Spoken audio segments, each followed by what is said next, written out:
Y entonces aquí tenemos a un recién nacido con un diagnóstico de conducto arterioso permeable con repercusión hemodinámica. Entonces este es un paciente en el cual podemos ver datos clínicos alterados que nos hagan poder sugerir algún tipo de alteración hemodinámica o alguna cardiopatía congénita.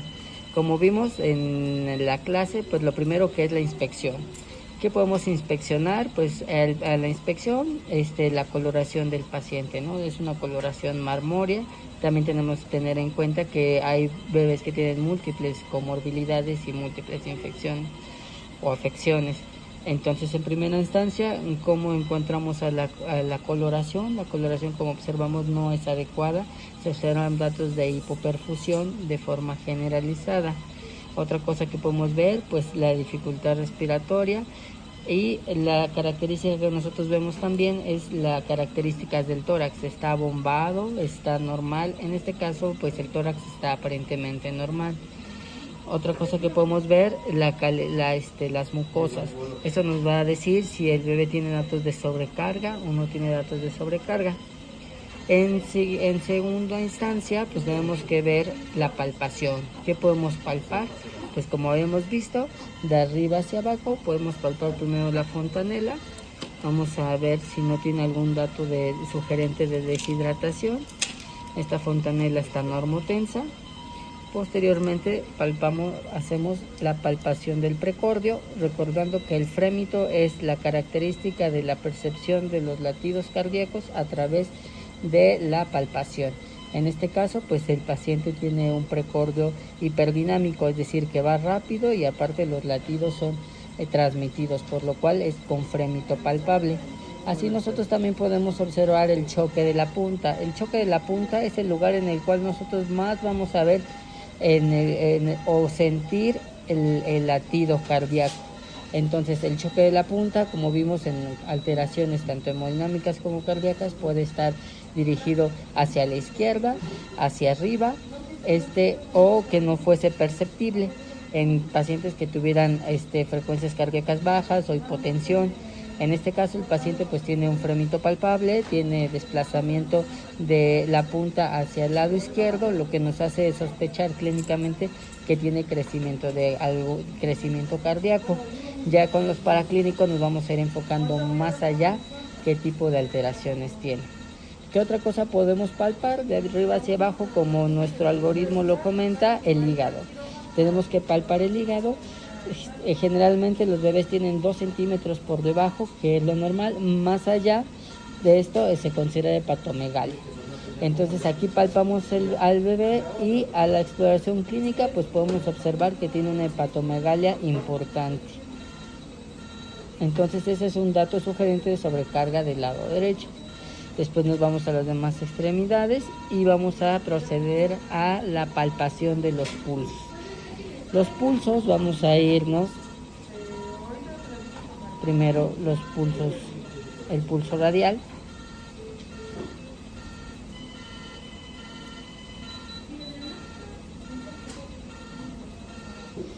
de ambas extremidades. Nosotros debemos ver si existe una diferencial con respecto a uno y otro. En ocasiones los pulsos no son los mismos en las 4 extremidades.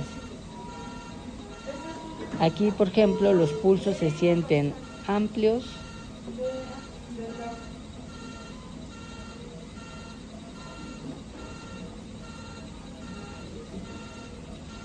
por lo cual nos hace pensar o sugerir de datos de sobrecarga. Pulsos amplios. En los pacientes recién nacidos es difícil valorar la ingurgitación yugular por el cuello corto que tienen, pero pues lo realizaremos. Pero sobre todo la variación de los pulsos entre extremidad y extremidad. Aquí podemos sí sentir una variación entre las extremidades superiores y las extremidades inferiores, en las cuales las extremidades superiores están disminuidas y las superiores están aumentadas. Después procedemos a valorar el llenado capilar. El llenado capilar siempre se recomienda que sea de forma central. Hacemos una pequeña presión en el tórax y valoramos los segundos. Eso nos habla acerca de la perfusión a nivel de los tejidos tisulares. También existen estudios paraclínicos como el lactato para ver si hay datos de hipoperfusión, pero clínicamente ya nos hacen sospechar de que hay datos de hipoperfusión con llenado capilar retardado. Posteriormente, ya que hicimos nuestra inspección, nuestra palpación, procedemos a uno de los puntos importantes en la cardiología pediátrica, que es la auscultación de nuestro paciente. Entonces, en forma general, los pacientes lactantes o mayores dividimos la exploración del tórax con respecto a los focos pulmonares, como ya lo saben. Sin embargo, en los recién nacidos esto es muy difícil porque cada uno es muy pequeño. Entonces, de forma estricta, un cardiólogo pediatra o un cardiólogo neonatal lo divide por cuadrantes. Presencia de soplo en cuadrante inferior derecho, en cuadrante inferior izquierdo, en cuadrante superior, etcétera. Entonces dividimos en 4 y hacemos la auscultación. Puede ser de las dos maneras, de la forma tradicional o la forma de cardiología pediátrica, pero siempre hablando acerca de las características de cada uno de los factores que componen el soplo. Tenemos que escuchar todos los soplos, todos los focos pulmonares para determinar si presenta o no soplo. Hay soplos que solo se escuchan en algún foco pulmonar, en algún foco de localización. Por eso tenemos que escuchar todos. Hay soplos que son tan intensos que se irradian a todo el corazón. Entonces iniciamos la exploración.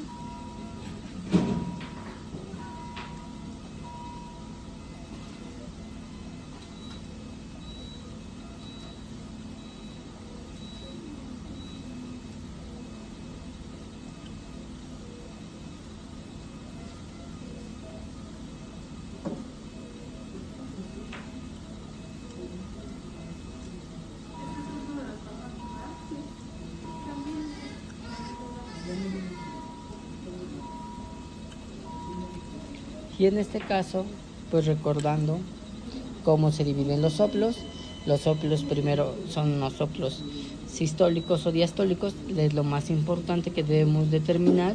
Este soplo es un soplo que está tanto sistólico como diastólico, se le considera continuo, se denomina continuo. Aquellos soplos que son sistólicos hay que dividir si están al principio, en medio o al final.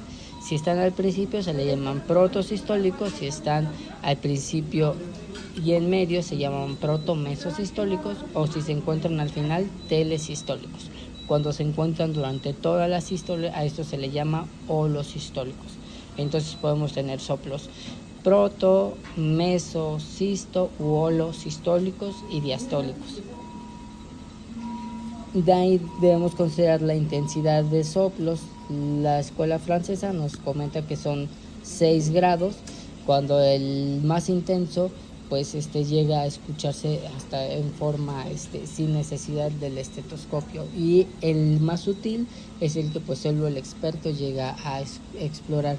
Es un tanto subjetivo, pero nos hace determinar más o menos cuánto es los trastornos hemodinámicos a la auscultación que pueden presentarse. Entonces es grado 1, grado 2, grado 3, grado 4, grado 5 o grado 6. Generalmente los soplos que llegamos a escuchar son grado 2 y grado 3. Grado 4 es muy difícil que lleguemos a reportarlo, es posible, pero es poco frecuente. Y hay características de los soplos, eso ya es un poco más específico, crescendo, increscendo, en forma de diamante, en forma de triángulo, en forma de barra, pero bueno, eso es lo más importante que deben de saber, si es de soplo sistólico o soplo diastólico. En los recién nacidos en ocasiones es difícil escuchar los soplos por la frecuencia cardíaca. Imagínense, tienen una frecuencia cardíaca de 150 latidos por minuto. Esto lo vamos a dividir o lo vamos a multiplicar entre 2. ¿Por qué entre 2? Por una parte sistólica y una parte diastólica. Entonces estamos hablando de 300. Estos 300 lo debemos dividir aproximadamente en 60 segundos. Entonces solo tenemos unas milésimas de segundo para nosotros poder determinar la presencia de los soplos. Entonces a veces no es tan fácil, sobre todo cuando los soplos no son tan perceptibles.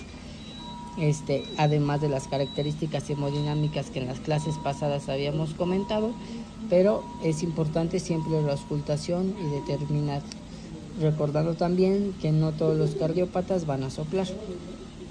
Y al final la percusión, ¿qué es lo que vamos a percutir? Anteriormente se percutía el tórax, pero bueno, ya nosotros a través de las radiografías lo hacemos, aunque claro, si también hay un dato de derrame, etcétera, es importante, sobre todo un derrame pericárdico, en el cual nosotros hacemos la percusión del tórax para determinarlo. Lo vamos a hacer para ejemplificar cómo se realiza.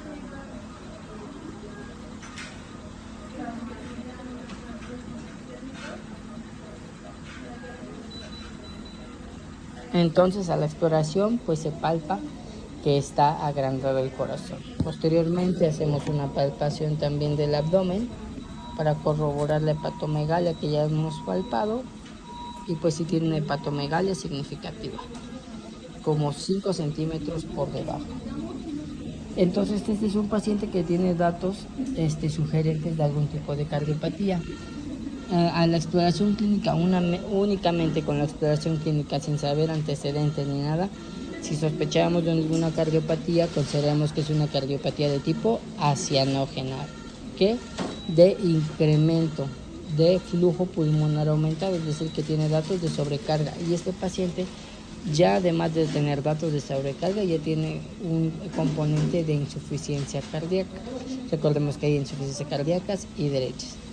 Ya a partir de esto nos vamos para los paraclínicos, para nosotros poder determinar qué es lo que prosigue con la exploración y determinar si este paciente es cardiópata. Les agradezco la atención y bueno, esto es la parte práctica, y si tienen alguna duda pueden comentarla. Gracias.